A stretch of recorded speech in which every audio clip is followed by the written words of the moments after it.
Baik, Assalamualaikum warahmatullahi wabarakatuh. Eh, Pada kesempatan kali ini, kelompok kami akan mempresentasikan proyek akhir mata kuliah UI UX dengan judul Cinemax, aplikasi streaming film. Tapi sebelum itu, mari saya perkenalkan dari anggota kami, dari saya Arif Prima Rahadian, dengan NIM 2024-32107. Saya nih kayak akhir dengan NIM 2024 32048. Saya Kemas Marisko Syabiran dengan NIM 2024 32097.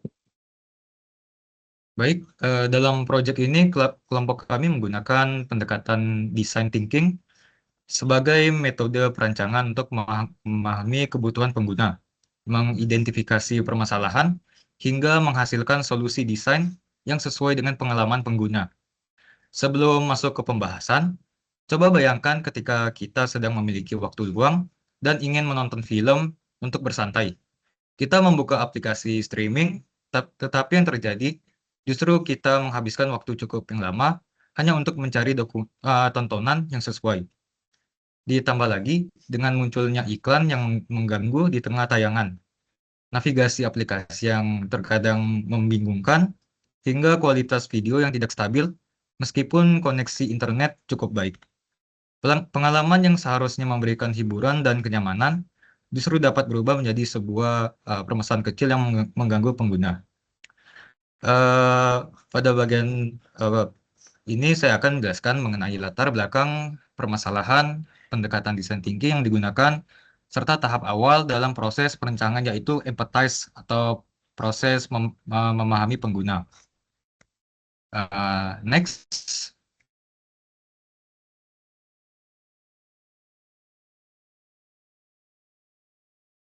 Baik. Oh, iya.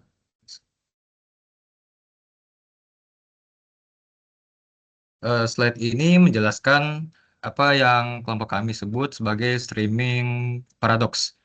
Di satu sisi, pengguna menuntut kemudahan dalam menonton kapan saja dan di mana saja. Namun di sisi lain, realita penggunaan aplikasi streaming sehari-hari justru dipenuhi oleh berbagai friksi yang mengganggu kenyamanan penonton itu sendiri. Ada 4 masalah utama yang kelompok kami identifikasi. Pertama, pencarian yang rumit. Fitur search pada banyak aplikasi, streaming kurang akurat, dan filter genrenya terbatas. Sehingga pengguna terpaksa scroll berjam-jam hanya untuk menemukan film yang sesuai selera. Kedua, UI yang membingungkan. Antarmuka yang terlalu ramai, navigasinya tidak intuitif, dan posisi tombol-tombolnya tidak konsisten, sehingga pengguna mudah kebingungan saat menjelajahi aplikasi. Lalu yang ketiga adalah iklan yang mengganggu. Iklan sering muncul di tengah film tanpa opsi untuk di-skip, sehingga dapat memecah fokus penonton dan membuang waktu mereka. Lalu yang terakhir, yang keempat, adalah resolusi yang tidak stabil. Seperti buffering yang parah dan kualitas video yang naik turun sering terjadi bahkan pada koneksi Wi-Fi rumahan yang sebenarnya cukup stabil.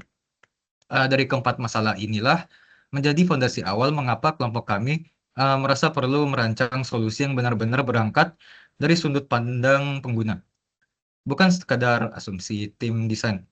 Untuk itu, kelompok kami memilih menggunakan pendekatan design thinking yang akan dijelaskan pada slide berikutnya. Next. Baik, design thinking yang kelompok kami terapkan terdiri dari 5 tahap yang saling berkesinambungan. Tahap pertama adalah empathize, yaitu memahami sudut pandang dan rasa frustrasi pengguna secara nyata. Lalu tahap kedua adalah define, yaitu memetakan masalah yang sudah dipahami menjadi tantangan desain yang spesifik atau biasa disebut how might we.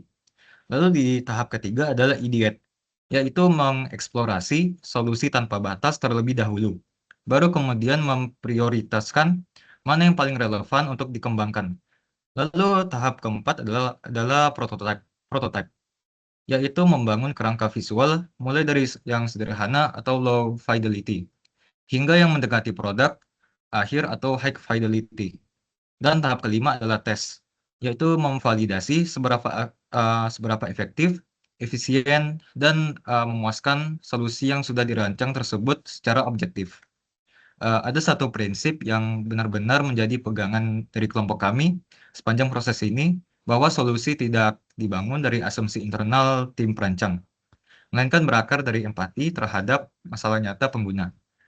Prinsip inilah yang membawakan kelompok kami masuk ke tahap pertama, yaitu empathize, yang akan saya jelaskan pada 2 slide berikutnya.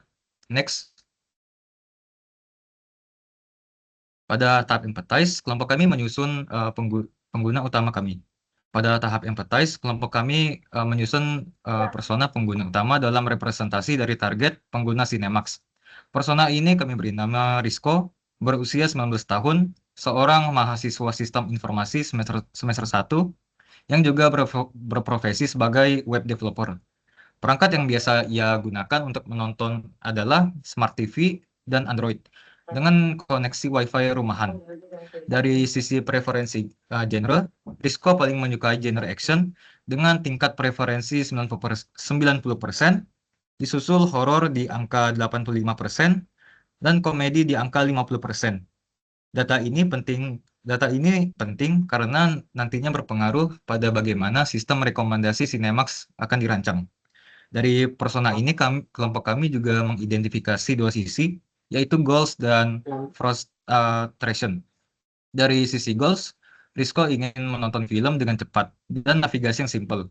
Ingin mendapatkan rekomendasi yang akurat sesuai seleranya, serta ingin kualitas tayangan yang lancar tanpa gangguan berarti. Namun dari sisi frustrations, Rizko justru sering kesulitan mencari film karena filter yang buruk, dan merasa terganggu karena iklan tidak bisa di-skip di tengah tayangan. Persona Rizko inilah yang menjadi acuan utama kelompok kami dalam memahami kebutuhan pengguna secara lebih konkret, sebelum kemudian dipetakan lebih dalam melalui empathy map pada slide berikutnya. Next.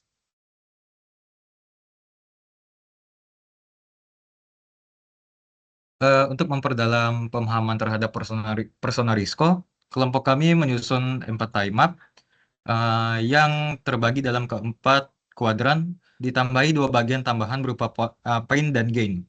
Pada kuadran sis, atau apa yang dilihat pengguna, Rizko melihat UI yang ramai dan membingungkan, iklan yang muncul di berbagai sudut aplikasi, serta kesulitan mencari film baru di halaman beranda.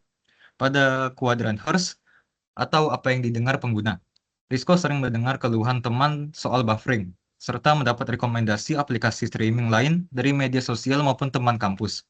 Pada kuadran DOS, atau apa yang dilakukan pengguna, Rizko melakukan scroll panjang tanpa arah yang jelas di beranda, dan sering berpindah aplikasi hanya untuk mencari kenyamanan menonton. Pada kuadran things dan feels, atau apa yang dipikirkan dan dirasakan pengguna, Rizko merasakan frustrasi dengan iklan yang muncul tak terduga. Khawatir kuota internetnya habis karena resolusi video yang berubah otomatis, dan pada dasarnya ia ingin aplikasi yang benar-benar mengerti seleranya. Dari keseluruhan kuadran tersebut, kelompok kami menyimpulkan 2 hal penting.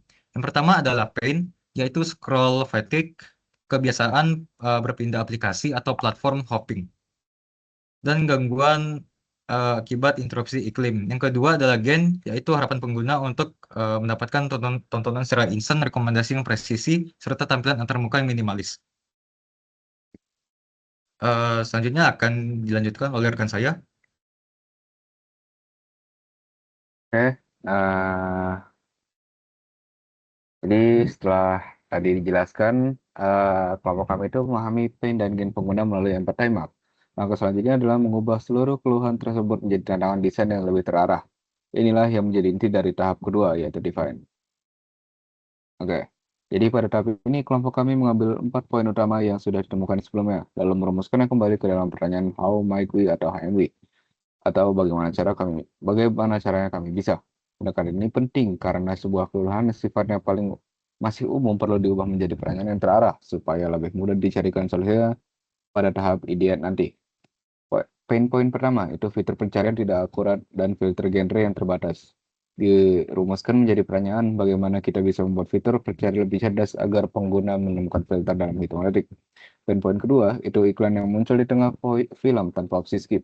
Dirumuskan menjadi bagaimana kita bisa meminimalkan gangguan iklan agar pengalaman menonton tetap imersif. Pain point ketiga, antarmuka yang terlalu ramai dan rata letak yang tidak konsisten. Dirumuskan menjadi bagaimana kita bisa merancang UI yang simpel dan intuitif sehingga pengguna navigasi tanpa bingung, dan pain point keempat, itu buffering serta perubahan resolusi mendadak saat Wi-Fi tidak stabil dirumuskan menjadi bagaimana kita mengoptimalkan streaming agar kualitas video tetap terbaik meski koneksi fluktuatif. Keempat, pertanyaan how might we inilah yang kemudian menjadi acuan kelompok kami dalam mencari ide-ide solusi pada tahap berikutnya, yaitu ide. Next. Oke, jadi pada tahap ide, kelompok kami mulai mengumpulkan ide sebanyak mungkin, kemudian mengelompokkannya menggunakan infinity diagram ke dalam 4 kategori besar. Kategori pertama, itu pencarian dan penemuan yang mencakup ide atau autocomplete real time, filter multi parameter, voice search, hingga tag film sejenis. Kategori kedua, itu tampilan dan navigasi yang mencakup button navigation bar, dark mode default, layout card inconsistent, serta tombol continue watching. Kategori ketiga adalah pengalaman menonton yang mencakup tombol skip iklan selama 5 detik, iklan yang hanya muncul di awal tayangan, serta mode premium yang bebas iklan. Dan kategori terakhir itu adalah kualitas dan performa yang mencakup adaptive bitrate streaming, fitur download offline, serta pemilihan resolusi manual mulai dari 360p hingga 1080p. Setelah ide-ide yang terkumpul dan terkelompok dengan rapi, kelompok kami perlu menentukan mana yang paling layak dikerjakan lebih dulu. Untuk itu, kelompok kami menyusun matriks prioritas pada slide berikutnya. Next. Nah, matriks ini disusun berdasarkan dua sumbu, yaitu impact dan atau dampak terhadap pengguna dan effort atau usaha pengembangan yang dibutuhkan. Dari kombinasi dua sumbu ini, ide-ide yang dikumpulkan tadi dipetakan dalam 4 kuadran, yaitu do it now, do it next, do it last, dan later. Ide-ide ya dengan dampak besar namun usaha pengembangan kecil seperti autocomplete, real time, dan adaptive bitrate streaming ditempatkan pada kuadran do it now. Ide dengan dampak besar namun usaha pengembangan lebih tinggi seperti fitur download offline dan rekomendasi berbasis AI ditempatkan pada kuadran do next. Sementara ide dengan dampak yang lebih kecil seperti reward pencarian dan adaptasi iklan masuk ke kuadran do last, dan indikator kualitas video ditempatkan pada kuadran later. Melalui matriks ini, kelompok kami mengambil keputusan untuk berfokus mengeksekusi kuadran do it now terlebih dahulu, karena kuadran ini yang paling efektif untuk menghapus friksi utama pengguna secara instan. Next. Setelah diprioritaskan, kelompok kami menyusun alur pengguna ideal, atau yang kelompok kami sebut sebagai the golden path. Alur ini menggambarkan bagaimana perjalanan pengguna seharusnya berjalan mulus dari awal hingga video benar-benar bisa dinikmati. Alur dimulai dari halaman home, kemudian pengguna melakukan pencarian atau memfilter belasan genre, dilanjutkan dengan membuka halaman di dalam film, lalu menekan tombol play. Sistem kemudian akan memeriksa status login pengguna. Setelah itu memeriksa koneksi internet dengan menerapkan adaptive bitrate agar kualitas video menyesuaikan kekuatan jaringan secara otomatis. Sistem juga akan memeriksa apakah ada iklan yang perlu ditampilkan, dan jika ada pengguna diberikan opsi untuk melewatinya. Setelah seluruh pemeriksaan ini selesai, video akan dimod dan siap ditonton oleh pengguna. Alur inilah yang menjadi hasil akhir dari tahap ide, sekaligus menjadi dasar bagi kelompok kami untuk memulai membangun tampil visualnya secara nyata pada tahap berikutnya, yaitu prototype, yang akan dijelaskan oleh rekan saya.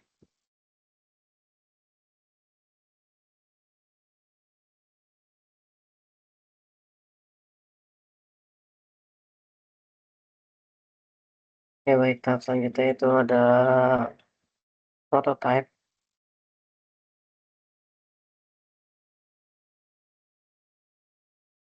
Yang di mana pada saat ini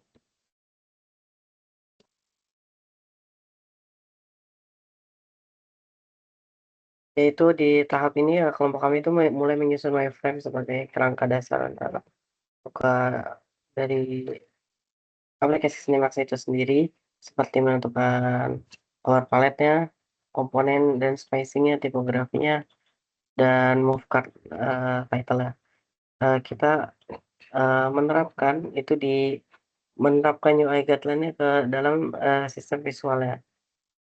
Dan next, selanjutnya yaitu kami membuat Crazy Egg terlebih dahulu. Dari Crazy Egg yaitu eksplorasi konsep tata letak secara masif. Dan kami menerapkan sketsa untuk melepas ide kebutuhan idenya. Selanjutnya dari Crazy Egg kita menerapkannya ke dalam wireframe. Wireframe itu sendiri itu validasi struktur informasi, hierarki, layout, dan navigasi kerangka. Basic sendiri itu wireframe sendiri itu merupakan penerapan dari Crazy Egg-nya, dan kemudian dari wireframe terbentuklah mockup atau high fidelity itu mendekati tahap akhir, yaitu injeksi UI guidelines seperti penerapan warna, tipografi, gambar nyata, dan menghasilkan representasi final aplikasinya. Selanjutnya itu tahap prototype, yaitu kami di poin ini itu menjawab HMW filter seperti yang HMW pertama itu filter genre instan. Jadi setelah prototype interaktif selesai, kelompok kami melanjutkan ke tahap pengujian, yaitu usability testing. Jadi dari prototype ini setelah semuanya jadi, kita ke tahap testing, yaitu usability testing. Dengan metode pengujian sinkron via prototype interaktif, untuk partisipan sendiri itu ada 5 orang, usianya dari rentan 18 hingga 35 tahun, yaitu pengguna aktif sosial media atau pengguna aktif streaming. Oke, langsung saja ke tahap demonstrasinya.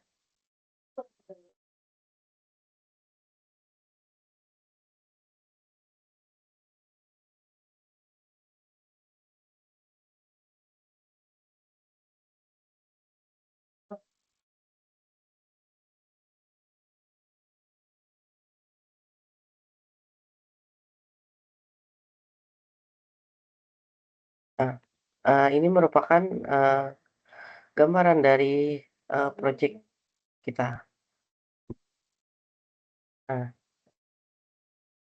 Nah, di sini terlihat ada UI dari homepage itu sendiri.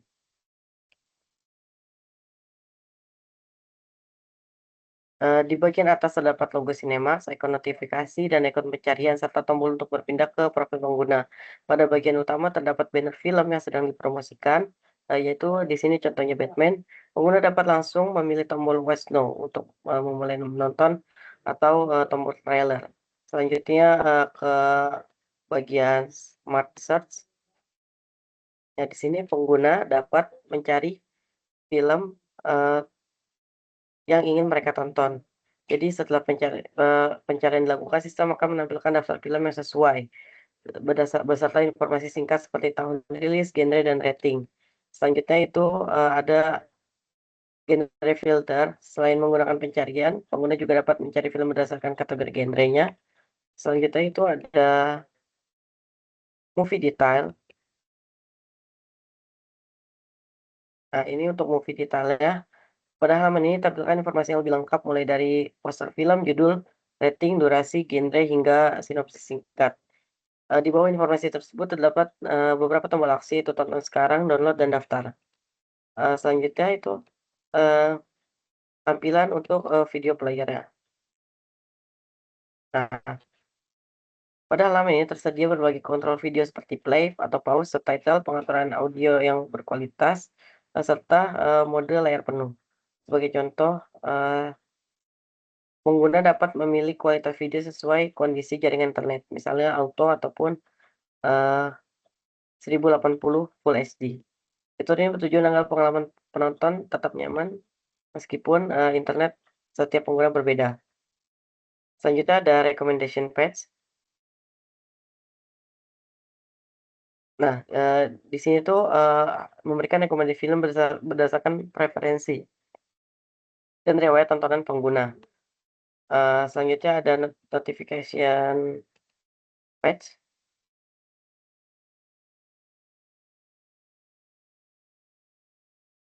Nah, di sini tuh halaman berfungsi memberikan informasi terbaru kepada pengguna, seperti episode baru, proses download, ataupun pengingat film. Selanjutnya ada profile page.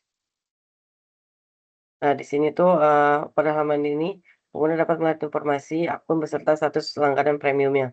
Selain itu tersedia berbagai fitur seperti watchlist, riwayat tontonan, dan genre preference dan download. Semua fitur tersebut dibuat agar pengguna dapat mengelola aktivitas menonton mereka dalam satu tempat, yang mudah diakses.